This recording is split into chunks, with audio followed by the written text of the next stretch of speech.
recording. Amazing. Okay, so again, thank you everybody for joining us for today's Tenant Talk Live. My name is Sid Betancourt, and I am a housing advocacy organizer with NLIHC, and I she, they pronouns. Today's Tenant Talk Live, titled Strengthening the Future of Public Housing, we're going to be learning a little bit more about HUD's new initiative, again, to strengthen the future of public housing. And we actually have some staff here with us, which is really exciting. And I believe the first time we've done this. So we're going to learn together how this goes, but thank you all for being a part of this. And again, for folks who are new, this is Tenant Talk Live, and this is a webinar where we provide an opportunity for residents across the country to not just connect with the coalition, but also with each other, to share best practices, learn how to get involved in influencing federal housing policy, and how to lead in their communities as well. So before I invite our panelists to speak today, and before I introduce them, I do just want to share our community agreements that we came up with at the beginning of this year. If somebody can just give me a little note in the chat that y'all can see that, okay? Awesome. So the Tenant Talk Live community agreements, we have the platinum rule as our first rule, just treating others the way they want to be treated. So in other words, just please consider how others want to be treated and how that might differ from how you want to be treated. We also want to make sure that all are able to be heard. So mute your mic for when speaking. I think we just had the perfect example of that. Folks, make sure that you mute your mics except when speaking. And then listen with an open mind and empathy. And if you've spoken already, make sure you give other attendees a chance to share as well. We want to make sure that this is inclusive as we possibly can, given the time constraints. And the panelists that are joining us today will also share a little bit more about just general community agreements. So I'll have them share a little bit more about that. But if you ever have any feedback for our community rules, always feel free to email me. We'll drop that in the chat shortly. And this is a reminder, if you're signed up for NLHC emails, you should be receiving a weekly email on Friday titled The Connection. This e-blast will contain any recap materials from NLHC calls this week, including this webinar. So if you want to sign up for those webinars, we'll have that link in the chat for you as well. And then lastly, just some logistics. Please make sure to use the chat for any questions that you may have throughout the webinar. And again, just stay muted if you're not speaking. And then the last reminder that I have is that this is being recorded and it will be put on YouTube later. Just making sure that everybody's aware of that. Ooh. So now I will go ahead and pass it over to today's lovely co-moderators. So joining us today, we have Marianne Nazzaro, Deputy Assistant Secretary of the Office of Public Housing Investments at HUD, and we also have Maria-Lana from the Community and Supportive Services Office working on as public housing program manager. And to also co-lead this conversation with us, we have Ramona Ferreira from Save Section 9, who will be joining us with this conversation. So I'll let Marianne, Maria, and Ramona take it from here to talk about HUD's new initiative. Awesome. Thank you, Sid, so much for having us and for opening us up this afternoon. Hi, everybody. I'm Marianne Nazzaro, Deputy Assistant Secretary of Public Housing Investments at HUD. Really excited to be here today. We want to kind of share with you an initiative that we have, and really what we are here to do today is to hear from you, because we want to hear from you and get your feedback. So if you're comfortable putting yourselves off on camera, that would be great. I love to see people smiling faces. If not, I totally understand that.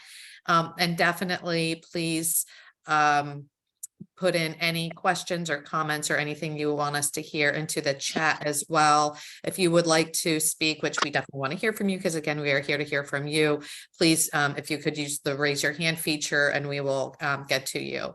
And so, like I said, we're here to hear from you. I'm going to provide maybe 5 or 10 minutes of just opening remarks, let you know why we're here. And then I'm going to turn it over to Maria and Ramona to facilitate the discussion. So with that said, could you bring up the PowerPoint for me, please? And so we are here to talk about how to strengthen public housing for the future, right? So we are here, the goal of today is to hear from you on what we can do to strengthen public housing. Next slide, please. In doing this, we are have several kind of goals of what we are trying to do. First of all, to affirm that public housing is a critically important resource in our communities. We also want to excite our stakeholders around the 24 budget proposals. We had a lot of really good, we think interesting ideas, good ideas there around how to support public housing in the budget. We want to, as part of this initiative, we are doing a lot of training sessions for our agencies, for our field offices on how they can invest in public housing to keep it as public housing. And we also, as part of this, we want to gather ideas and on how we can improve public housing and strengthen public housing. And that's why we're here today. So you all, this conversation comes into that goal of gathering input to improve public housing. And then together we want to develop a plan on how we can strengthen public housing for the future. And we will be providing our secretary, Marcia Fudge, with recommendations on how we can strengthen public housing. So next slide. And as paired with other forms of rental assistance, including project-based vouchers, PBRA, tenant-based vouchers, public housing is an important component of our nation's affordable housing supply. We have to preserve it and we have to invest in public housing so that it is available for future generations. For the past many years, we have really been focusing a lot of efforts on how to strengthen our repositioning tools to kind of reposition from public housing to other forms of assistance through whether it's RADs or other tools such as that. And those tools remain available. And in some cases that those tools work well. But what we want to do here is to affirm public housing and to ensure as long as we have public housing, it is strong, it is financially viable, and it is available for generations to come. And so the principles we have established is that with public housing, we need to ensure that families live in safe and well-maintained homes, that they provide access to supportive services for families with extremely low incomes. We need to invest in capital improvements and energy efficiencies, particularly with properties with significant needs. And it needs to be financially viable, right, to be able to ensure the current needs and to reduce the backlog. So what we, next slide, please. So why are we here today? We are looking to you to help provide us with some recommendations, with some feedback on how we can strengthen public housing. We want to hear your feedback, whether it's in the chat, if you're comfortable taking yourselves off mute and telling us. And so we have some questions that we'll walk through, and Maria and Ramona will walk us through those questions. And then with that, I think we can get the conversation started. So if we can go to the next slide, please, Sid. Thank you. And I think next slide. So let's start the conversation. We want to hear your thoughts. So with that, I think I'm going to turn it over to Maria, or do we have a poll already? I'm not. let's see, Sid, if you go to the next slide. Okay. Yep, here's a poll question. Okay, so you have the poll question before you guys. If you could take a minute to answer this, and then we'll get the responses. But thank you, Marianne and Sid for the introduction. So I'm here joined by my co-lead, Ramona. That's Layla. Okay. All right. Just going to take a few minutes here. Okay. Whenever you want to end it, just feel free to let me know. All right. So the question is, what do you think makes public housing unique and worth preserving? And you can choose more than one response, but let's go ahead and see the response.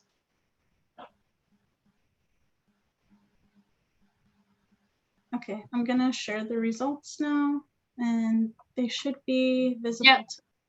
Okay, so we see 65% are stating stability. That's good housing security.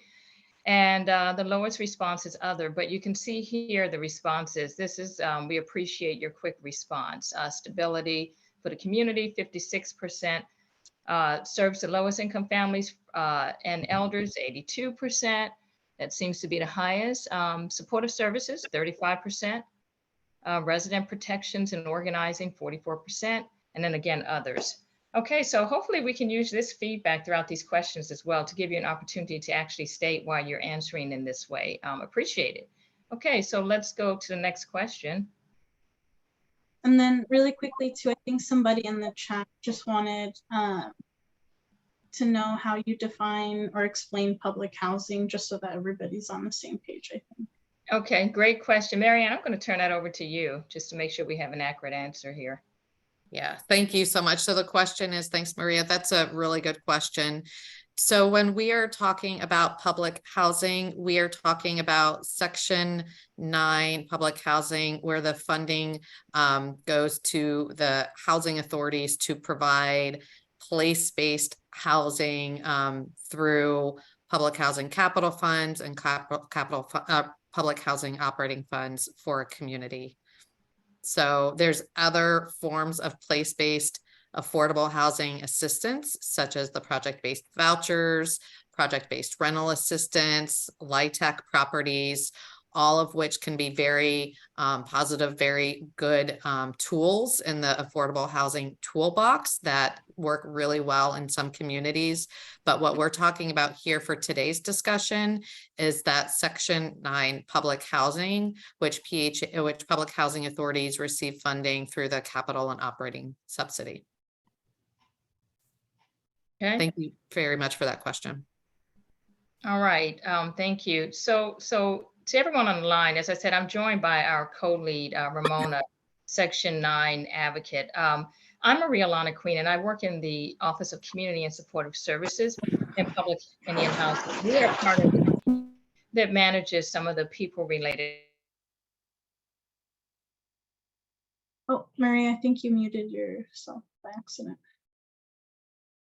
Hi, I'm sorry, I'm talking away. I was saying that I'm joined by my co-lead, Ramona, and I work in the Office of Community and Supportive Services in Public Housing. So that's kind of the people management side of public housing, supportive services, the FSS program, Jobs Plus, and Ross. And personally, this conversation is very genuine and important to me because I also grew up in a low-income household, and I was raised of one of 10 children, single-parently by my mother. And I've had some interesting experiences. Some of you will probably express that and know what I'm referring to, but I am honored to be co-leading these questions. And I think it's important to hear from the voices of the people that live in HUD-assisted households. I've always thought that, and I'm so glad we're doing this. So thank you for this opportunity. And I see some responses in the chat that we'll manage as well. But the questions that we have for you are going to help us, as Marianne said, to really determine how we can improve public housing. So this second question is, what are the benefits of public housing that should be continued, expanded, or strengthened? The second part to this question is, how can HUD improve residents, your overall housing experience? So please, take an opportunity to express yourself verbally or through the chat. And Ramona's going to help me out also. And you can raise your hands as well. Yes. All right. And we did have a question in the chat requesting what the difference is between a public housing authority and Section 8. And it's being answered where we're saying that Section 9 is publicly funded from Congress to HUD, and Section 8 exists as the traditional voucher and also as project-based Section 8. There was another question regarding housing security and the meaning of safety in the original poll. And I believe for the poll, and Marianne can correct us, but housing security means that a person can spend longer time in that same apartment without having to constantly move. So it eliminates the culture of being transient and allows people to really develop community and a sense of community, because folks that tend to live in subsidized housing, either through public housing authorities or other programs from HUD, develop that community feeling because of the amount of time that you have in your household. And I see a hand from Teresa Scott, and we're going to be talking, I guess, with Teresa about what are the benefits of public housing that should be continued, expanded, or strengthened. And I'll keep reading the chat too. Go ahead, Teresa. Yes, hi, good afternoon. I'm Teresa Scott from Referent Houses, represent Safe Section 9 and Neighbors Helping Neighbors. The benefits of having public housing is that it's one of the lowest income that's in the country that's available for people who are on fixed incomes like myself and others. The place where I feel that it could be expanded is how many vacant apartments that we have and how long it takes for apartments to get filled, because there are a lot of people that are homeless and they have thousands of apartments that are available, and they're saying it could take 2 to 3 months. And not only that, you have women and men that are living in domestic violence, and they have to stay in their homes because they are not fixing apartments and preparing them for them to be put into places. And that's what I'll let someone else speak to that. Right. Okay. Thank you, Teresa. Yeah. Let's see, Ramona, I see there is another hand. I'm sorry if I'm going to mispronounce this, but I see an LOH Micron. I'm sorry, I don't see a name, but maybe that's... I know, because people see LOH, they were pronouncing low. So I was making a joke on Lomicron. Omicron. Sorry, please go ahead. Okay, my name is Lou, LOH. Lou. Yeah, I know. You cannot imagine how that happened, right? Not my question is, if we are here saying we support public housing and we say how to strengthen that, but we actually know since decades ago, there was a decision already to phase out public housing, and there's a RAD program. My area, Cleveland, Ohio, has lots of the old public housing. All these are already in the RAD process, and lots of them will be completely out of a public authorities jurisdiction. I mean, their portion will get little and little, getting less and less. The private sector will own the buildings more and more. So that means eventually public housing authority will not own these buildings anymore, and these people will all become homeless. So whom are we joking here? I would like to know. Has anybody in HUD ever realized that, or they think people just don't understand these things at all?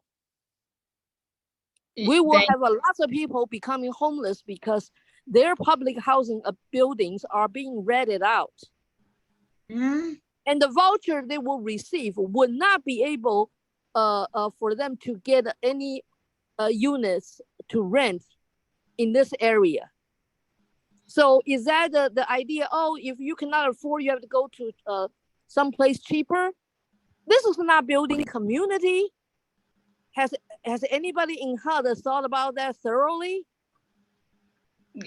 Well, thank you, Lou. I would say yes, we have, but I have some staff on the line that are commenting also through the chat, and I want to make sure that I'm accurate here. But certainly your points are well taken, well noted, and they're understood. Marianne, do you want to clarify, but also see that my colleague Cheryl has made a very good point through the chat, and I'm losing the chat, but just to confirm about renewals.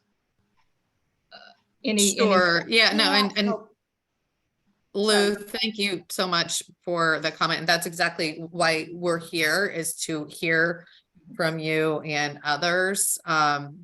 The point that Cheryl commented on here too, which is true, is that when public housing does transitions to the Section 8 platform through RAD, those contracts are supposed to automatically renew so that those RAD units remain permanently affordable for families like public housing. Mm-hmm. So, And I would like to add, from the perspective of tenants that Yeah. agree with Lou and many of the comments that we're seeing in the chat. Safe Yeah. Section 9 is a national group that focuses on educating and empowering tenants to try to undo the harm that public housing has seen across the United States. So while we recognize and walked into this space, acknowledging the decisions that have been made at the level of HUD and Congress that have weakened public housing, it's important for us to now start focusing on what are the things that we value in public housing so that there's more political will behind public housing. Because one of the things that we hear, we're a group that actually does lobbying. So we meet with Congress people across the United States to ask for funding, to ask for support, and to ask for amendments to policy. And that's not something that HUD as a government agency is allowed to do. But conversations like this help us to say that there is a growing positive political will that appreciates the role that public housing plays. And I think one of the things that we've been talking a lot about in other, conversations is how do we undo the harm, of Faircloth? How do we undo the harm of the disinvestment? And then how do we also look at the programs like RAD and PAC that are project-based Section 8 and identify what's really working and what isn't, and then start putting pressure on Congress itself, right, which will make the adjustments and not only the funding, but the legislation that's hurting public housing. How do we go to them with like a stronger front and also clarity on what's working in the program? And then we also had a hand from Samraya and then Rose Adams. Mm-hmm. Hi, Zamraya is here. Hi. Can you hear me? Hi. I am also formerly from Cleveland, Ohio, based on what the woman was saying prior to me. But excuse me, I'm right now living in Chicago. But my question is on public housing administration. Have they ever outsourced vacant and abandoned housing and commercial property or buildings to other nonprofits with the aim of rehabilitating and retrofitting in clean energy and creating job opportunities for the residents? Mm-hmm. Zamraya, that is an excellent question. So I can address the question regarding job opportunities. We do that through our Public Housing Jobs Plus program and other supportive services. But again, as far as outsourcing to non-PHAs, is there a staff member, HUD staff member, Marianne, that we can refer to? Again, for accuracy, I'm more the people side, supportive services, so bear with me on this one. I'm not sure if I follow the question, or maybe it's a recommendation that I'm hearing, which would be great, Samraya. Well, yes. In the past, I used to be the ward administrator for the city of East Cleveland, which is a very poor community. But the company that they outsourced the water department to took me to Chicago. And I've been here about 15 years. Say again, please. Oh, go ahead. So somebody who was not on mute. Go ahead. Oh, okay. Yeah, so and I've been here in Chicago, but what I'm suggesting is that when I was in Cleveland, one of the programs that I had with the nonprofit is that we had a contract with Chicago Public Housing. Did I put my? I can't hear. Hi, folks. If you're unmuted and you're not speaking, can you make sure to mute yourselves, please? Please and thank you.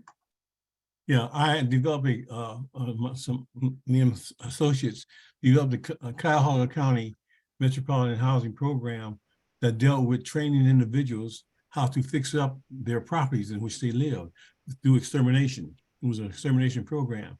So we can do the same thing here in Chicago to create training opportunities in clean energy technology. And but what I'm saying is that if we can purchase those properties from the Public Housing Administration to do that, that's what I'm looking to do. That makes sense? Yeah, so the recommendation would be to be able to purchase those vacant properties to be able to provide training opportunities for public housing residents. And rehabilitate those properties and provide those properties for those individuals to purchase as well as live in. Great, thank you. Okay. Okay, and then before we go over to Rose Adams, I'm going to remind folks that right now what we really want to focus on is what are the benefits of public housing that should be continued to be expanded or strengthened. And then on the other side is what can we improve? So if you have comments to specific programs or questions, it would be helpful to put those in the chat so that we can answer those as they come up. So we can get as many people's, honest opinion on public housing. So I'm gonna go over to Rose Adams. Hello, good evening. My name is Rose Adams. I'm in Miami, Florida. I'm a president for a public housing resident council here. As you were speaking to some things Lou touched on, as well as piggybacking on some of the other things about the benefits of public housing, what we're having happening here in Miami-Dade County, it seems as if they're not interested in public housing, because for some reason, it is as if RAD has come on and the PBV's project-based vouchers have become more desirable, and they carry a higher amount given of subsidies for the developers. And it seems as if in our housing authority that public housing is becoming totally eradicated, and the residents really don't have an input in the use of RAD or any other programs. And one of the problems that we are facing with that is behind the developers becomes all of these different management companies. And it from one management company to the next, somewhere along the line, instead of trying to help the lower income residents and whatever, there's always some type of barrier there to screen them out. So even with RAD, where it says as if you should be able with the right to return, they're hiding behind what they consider tax credit rules or this, that, and the third, or just their own rules to screen people out. And we really need to understand how public housing really and truly can be continued, expanded, and strengthened, but that's not happening here. So Rose, what we're hearing from you is two really key points. One is that something's happened where the incentives that are being given to management companies under the project-based Section 8 are becoming more attractive than traditional public housing. And that's harming our public housing stock. And then you raised another key point that we talk a lot about in New York City, which is when we are making decisions about project-based Section 8, tenant input and tenant choice is not being upheld.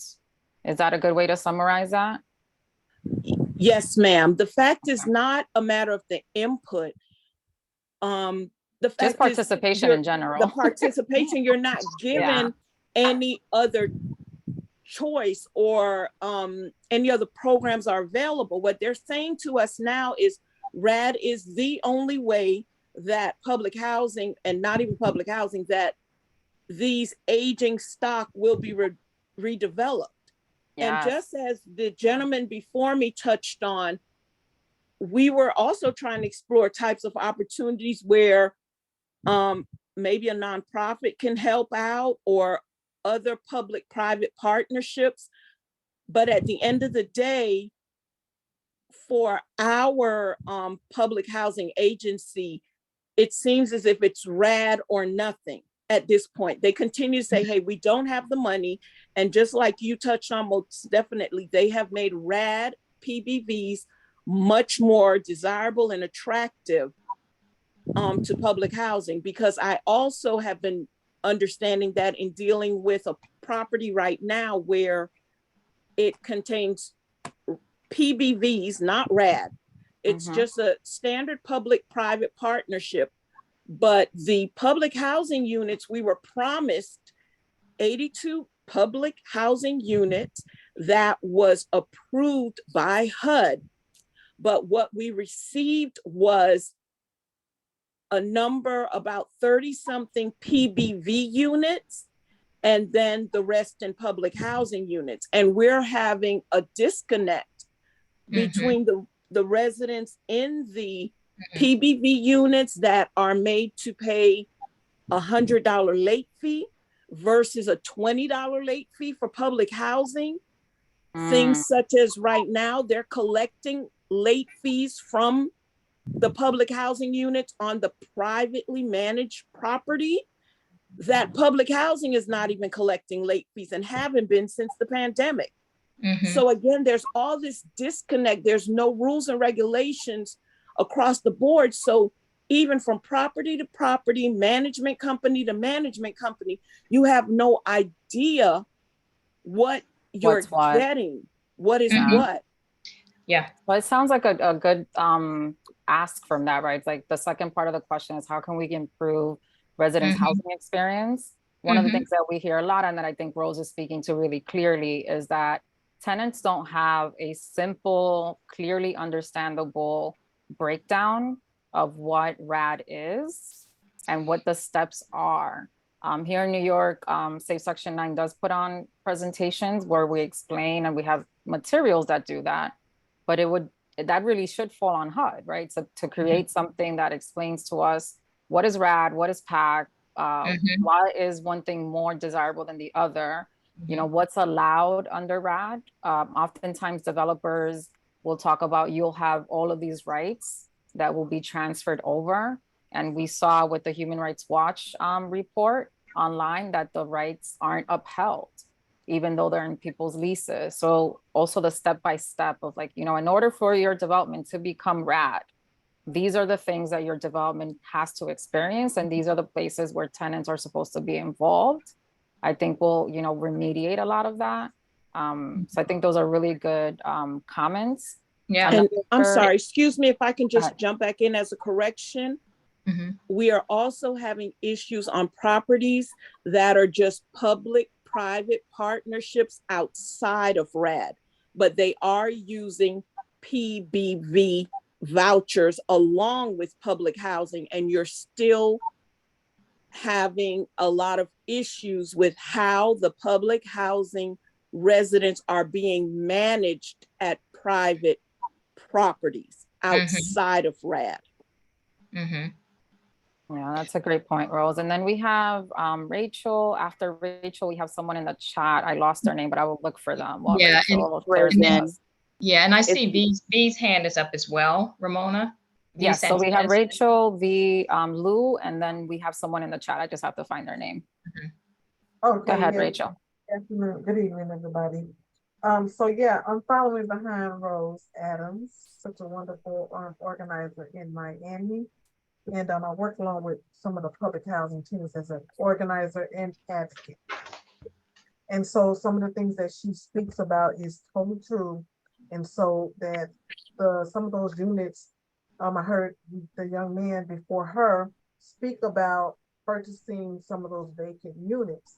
And so what we, through our research, found that some of the counties and the cities that have the of these properties public housing properties are not using the surtax component so that the low-income housing resident can purchase those units or purchase those homes that are vacant. Instead, they're offering it to developers, and within these public private partnerships that are happening, there's lots of things. They're nickel and diming these low-income housing tenants. So one of the things that I've noticed when I go to organize in neighborhoods, they start out by saying that the washers and dryers are free.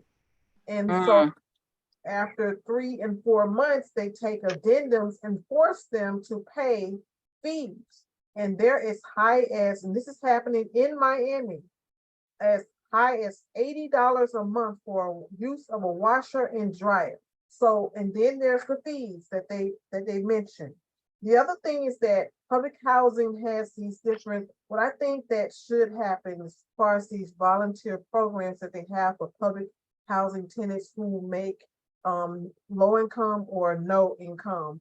They have this mandate that they have to do these public housing. These volunteer. They have to volunteer somewhere. Well, what's happening is public housing is placing them in places like to clean up their developments rather than helping them to get trades or go and volunteer with other nonprofits. They're not allowing other nonprofits to come in order for them to sign up. And this will help that the public housing tenant to get some help. The other thing is children. The children are growing up living in public housing. So they're aging out of this public housing.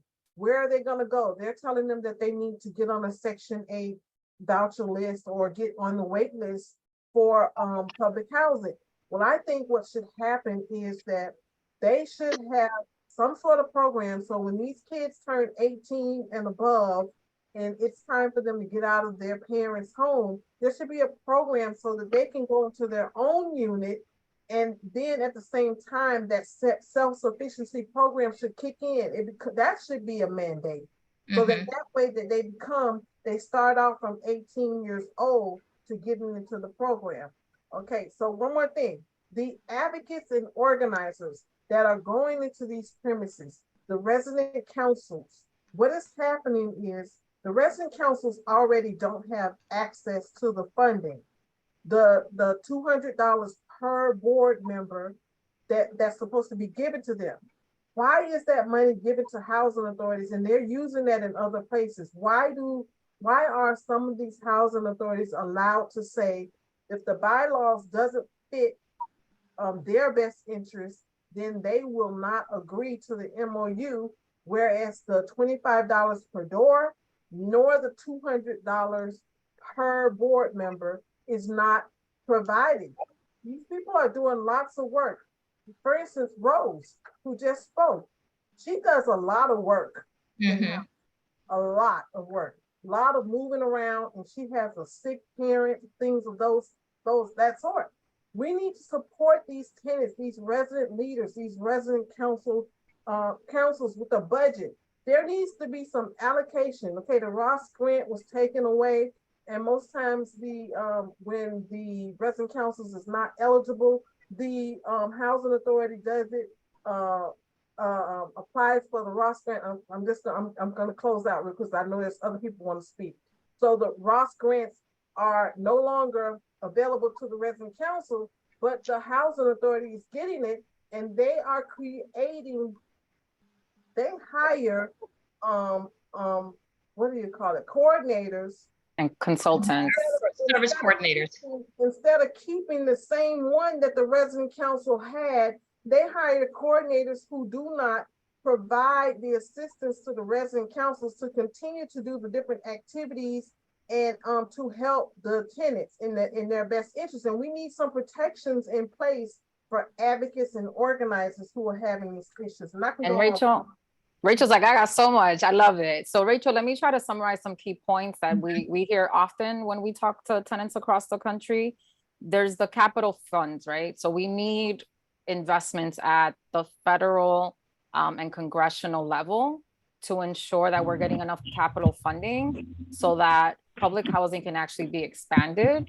You know, I mentioned Faircloth earlier, and although Faircloth did cap our numbers to whatever we had in 1996 or 9, we have ample space between where our numbers are today and that cap, so that each state could actually be looking at innovative ways to actually expand our public housing stock. And we're not doing that currently.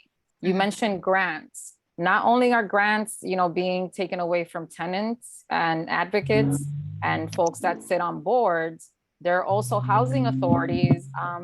Guys, sorry, can someone please mute their phone? But housing authorities are also being told that they're not eligible for grants, right? So New York City, because we are failing according to mold and lead, we became ineligible for grants. And that continues to further harm the tenants, because not only are we now dealing with mold and lead, but now we're also losing funding in other categories because we've been considered or labeled a bad housing authority. You mentioned oversight, right? And I think the oversight, it's clear, you know, to us that public housing has the most robust tenant benefit programs, but those rights are being violated at the local level by housing authorities and by some of the management firms or companies that take over when RAD is introduced. So it's not necessarily about introducing new things to public housing, although I'm sure that there's a lot that we could add, but a good place to start seems to be that we need to just uphold the rights that are already written into law for us. And one thing I really want to highlight is oftentimes people talk about public housing as a pit stop, right? And we just had this conversation in New York where everybody says, well, you know, people are supposed to move into public housing and move out. And that assumption is based on the fact that back in the 1950s, when public housing was first diversified, white families were able to step up and find upward mobility through homes for, you know, home purchasing loans. The Black, Latino, Brown, Hispanic, and other categories of Americans were not included in those original loans. Right. So the idea that we are expected to move upward financially and towards homeownership at the same rate is harmful to those of us that are in public housing, because many of us, like myself, who's disabled, I'm not looking to become a homeowner, right? I need lifelong support through affordable housing that's truly affordable. And that's defined as 25 to 30% of our income. And then there has to be that true investment in resident engagement, which we haven't been seeing in a long time. And then I'm going to pass it to Reagan, who had put her hand up in the chat a while back. And then we'll go back to the stack. So it'll be Reagan, V, Lou, Regina, and then Teresa again. And really quickly, Maria wanted to speak. Yeah, no, this is great feedback. Oh my goodness, we're just on the first question and I think we have about 20 minutes to go. Yeah. And this is a great conversation. We do not want to cut you off. I want to make sure we get through at least the next 3 to 4 questions. Ramona, Rose, and everybody, be patient. I love what you're saying, and it sounds like we may, you know, we're listening. We may want to do something to better support with PHAs and resident councils at the table to ensure that there's feedback. We could also make some suggestions, put out some clarification on those myth busters about public housing, RAD. I've heard, you know, Rachel, you mentioned a supportive services piece. When we require the volunteering, actually put that to career pathways or some type of support that can enable people to get jobs. I think that we can put out some information to support that. And then finally, you spoke about children and the importance of preparing, I guess, the next generation, perhaps not to be in public housing. Like, what are we doing now to ensure that young people are getting the support that they need to graduate from high school, to go to college or a vocational training institution, to be able to get a job and to be able to come back and perhaps support the community, but not necessarily live in public housing, because we have provided some additional support. We do that, and I don't want to take up this conversation, but we do that through the HUD Strong Families program. We probably need to do a better job of clarifying exactly what we do, because many of the points that you've made today, we're already working on this, but I think the message here is that maybe we need to do a better job of clarifying exactly what we're doing. So just thank you so much. We can keep this going. let's take V's hand because your hand has been up for a long time. And then I'm going to try to move on to the next question. But folks, put your information in the chat. We will receive this information and be able to respond also and follow up. But let's keep going. V, let's take your response, and then if folks will allow us to move to the next question, I appreciate that. V? Me. Hi. My name is Miss B, and I want to thank you for allowing me to speak. Peace and blessings to all.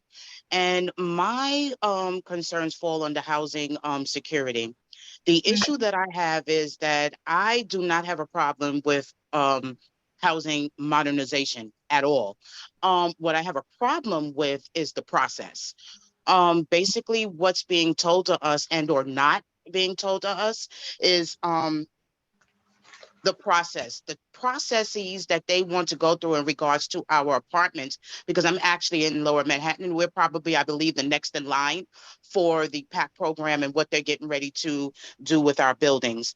And basically what's going on is the fact that we've heard so many different processes that are getting ready to occur within our buildings that it's actually starting to create a lot of anxiety and fear amongst the people who reside here. Basically, can you imagine being an elder in years and having your apartment for 40, 50, 60 years and then finding out that you have to move somewhere to someplace unknown? Basically, what we were told at first is that our apartments were going to be rehabbed. They said then that that's not going to happen because it's going to be like putting a Band-Aid over a gunshot wound. Then we were told that our after school program building and the building basically that the elders stay in where they socialize is going to be knocked down, along with a couple of buildings behind it. And then a 38-story building is going to be built up. Then they're going to start taking people from the other buildings and putting them in this 38-story building. And then they're going to knock down those buildings. And then when they build those up, the tenants who lived in those buildings are supposed to, air quotes, are up, be able to move back into their buildings, modernized apartments, 30% of your income, the 80-20, where basically, for example, if your rent is $2,000, the subsidy kicks in and it takes most of that, and the 30% remaining is yours. Then they said, no. And then they said, no. Basically, what's going to happen now is that we're not going to put you in these other buildings. Now we're going to put you in shelters. So it's creating a lot of fear and stress due to the lack of communication and honesty in regards to what they're going to do with these buildings over here.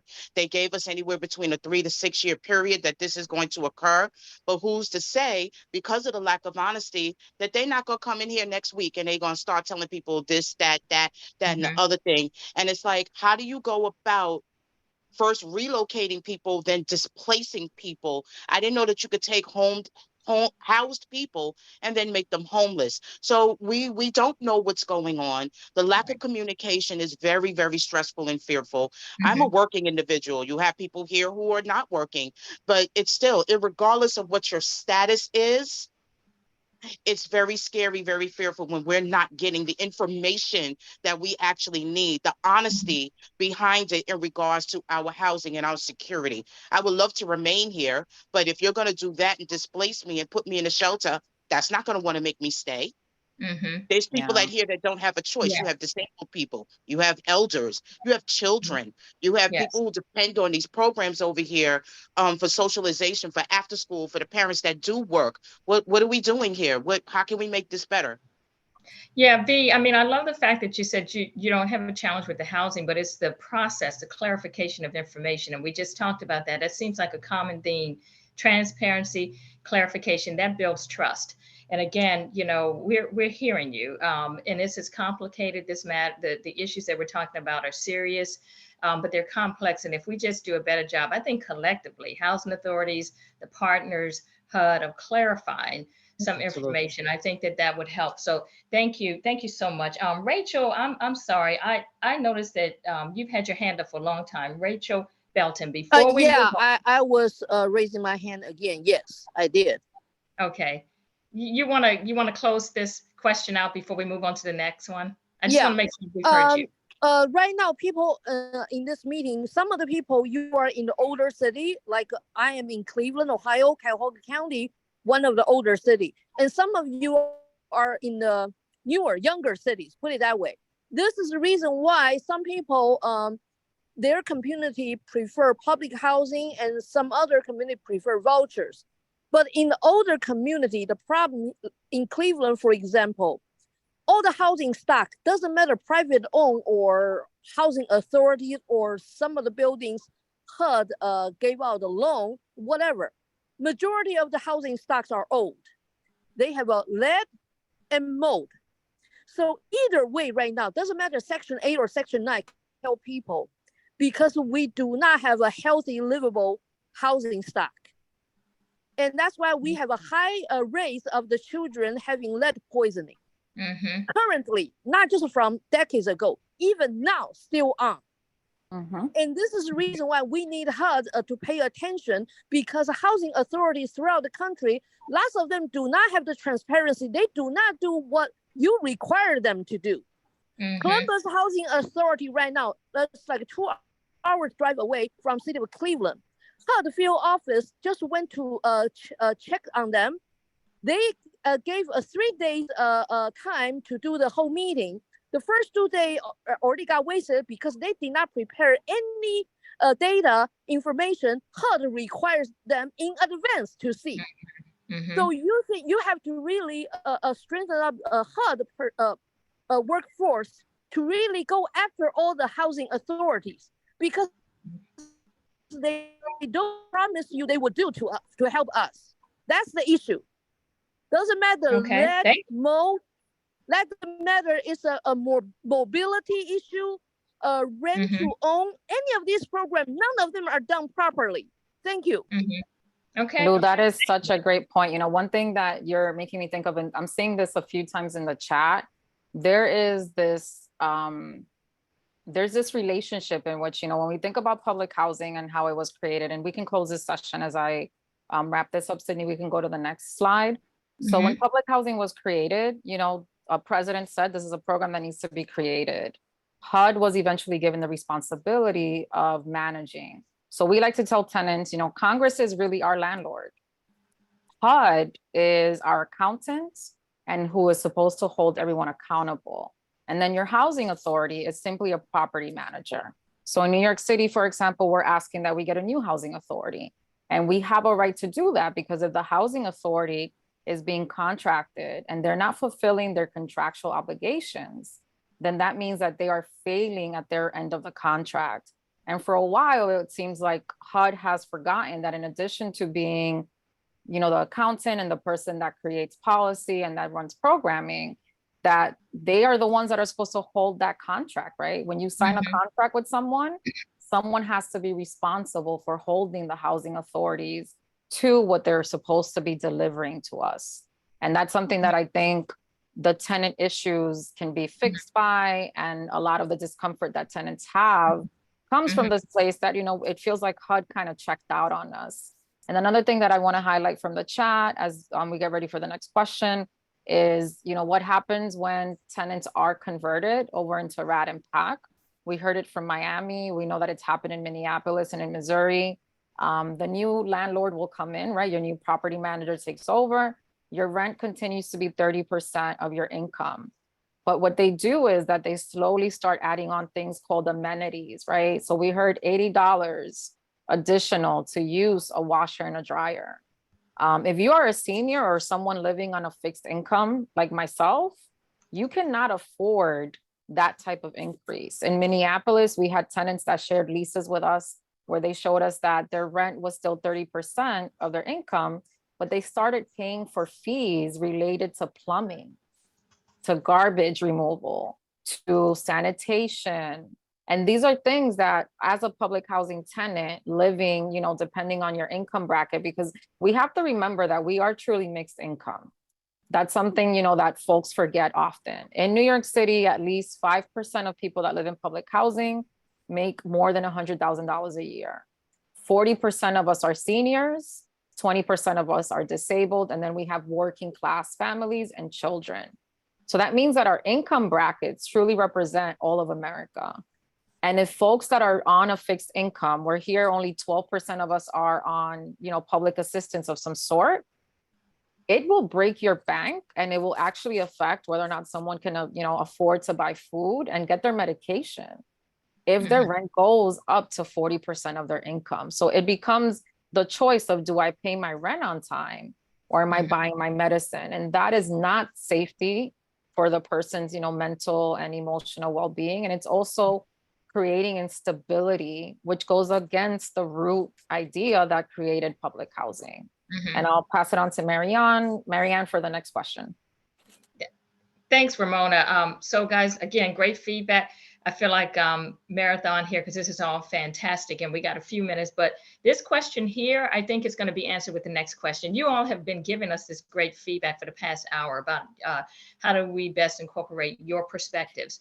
And again, we will look at every chat message, and we will follow up, and we will caucus internally in HUD to address your concerns and figure out next steps. But the next question sort of goes into this question here. Sid, could you turn to the next slide? It's a poll question, I believe. Okay, so what's the best way, in addition to having this conversation, which is a start, right? It's just a start, but we're trying. And we want you to know that we're committed to listening to you. Can't promise everything, but there's some things I think from this conversation that we can do. But what's the best way to get our message across to help you? Here's the poll question. Take a few minutes. We're doing newsletters, but maybe you're not aware of them. But is that through websites? Is that through more listening sessions, more accessibility through phone calls? Please, let's take a few minutes to go ahead and answer this question. And if you want to select other, you can just drop in the chat what you would put for other. Like, I'm going to add social media, because I know when I am upset about my living situation, I run to Twitter. Right. Okay. All right. Sid, let's see the results. Sorry to interrupt. I also have a question. Even from decades ago, when they started building public housing for people, how come they will build a housing without a laundry room to begin with, not even share the laundry room in the whole complex, and not even a proper bathrooms to begin with? So now you make the marginalization even it's more difficult. It's not just a broadband, any of those things, because even the basic human needs in today's society never even been met. And now it's even more obstacles for people to live somewhere. And this is the reason why I personally know certain people right now attending the meeting, and I also read lots of chat. Lots of people have been displaced. How many times? Lou, well, this is Lou, I believe, speaking, correct? Yes. Okay, point well taken. And just, while we're pondering with what you just mentioned, I see the poll. Most of you agree that listening sessions and resident roundtables, even at field offices or in your communities, would be a great start for outreach. And then it looks like also 70% of you want more accessible and dedicated HUD staff members to be available through the telephone and through better customer service. All right. And we did have a hand from Reagan in the chat.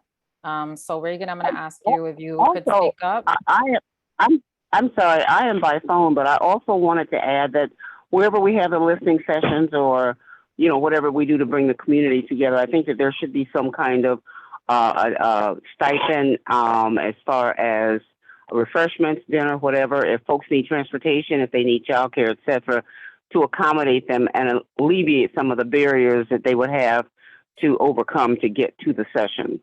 This is Ms. Jackson, Twin Cities, Minnesota. Okay, Ms. Jackson, thank you.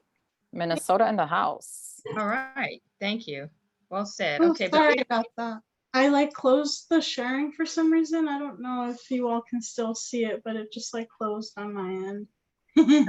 No worries. And my computer is suddenly threatening to fall asleep. It says snooze. So I'm trying to keep right there. I guess it's tired or hungry. But listen, this feedback is extremely helpful. And the listening sessions, I'm so glad to hear that the majority of you all feel that listening sessions are helpful. We are listening. This is our third actually resident related listening session that we've had within the last 3 weeks. And we're also listening to stakeholders, because many of you mentioned stakeholders. What's the issue with housing authorities coordinating with stakeholders? So listen, some things based on today's feedback. We want to let you know what's next. So you have a couple of options to continue to submit your feedback, and please do it, please, if you can. We want to hear more from you. You can go to the Strengthening Public Housing at HUD.gov website. We will be issuing a federal register where you can submit your comments. And we'll be posting a website where you can even submit an anonymous comment if you want.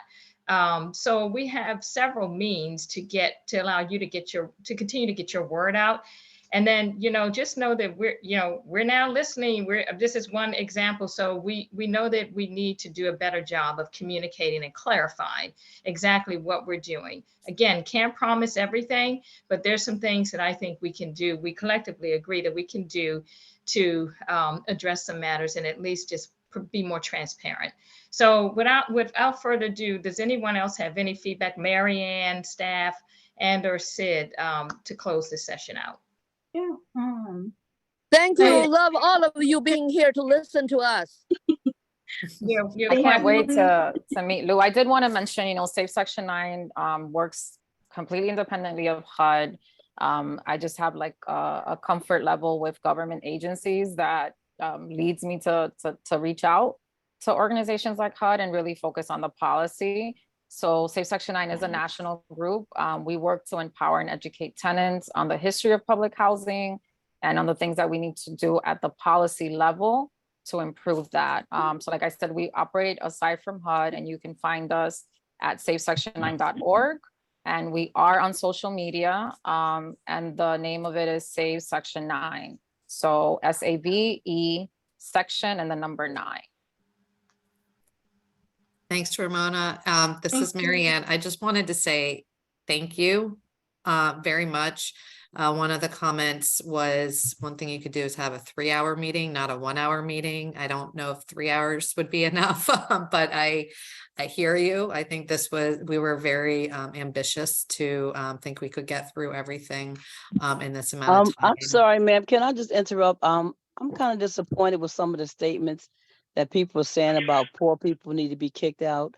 And everyone, what I would like for us to do is to get rid of that public assistant mentality. Everybody's in public housing that is not poor, and they don't need to be removed out of their home because they might be in low income. And so I think that we need to stop discriminating people because you live in housing. There are some very, very, very talented people that live in housing that has gone to college that have done a lot of great things. So I'm not trying to call anyone out, but I just would like for y'all to stop being disrespectful to people who live in housing and saying we need to be kicked out because we don't have the income yet, but we're very educated. And so we have not been afforded sometimes opportunities to get what we need because of the barriers that live in housing. So I want to make that statement, and I'm complete. Thank you very much. And I think I would like to add on to that. One of the things that brought me into this arena is that, homelessness and the things that come with that, as well as whether you're homeless or not, is that there's not one stereotype. There's not one face of homelessness. And if we would all begin to think about it from a humanity perspective, I think we'd get a lot more motion positively than the slow motion that we seemingly are getting at this point. Yeah, thank you so much. Jackson, Minnesota. Thank you. All right. Okay, well, thank you again. Go ahead. Oh, sorry, Maria. No, I was just thanking you, and I agree we need more time, and we never have enough time. But again, this is a great recommendation that in the future we make this perhaps a little bit longer to make sure that we keep this conversation going. But yeah, great. Really appreciate it.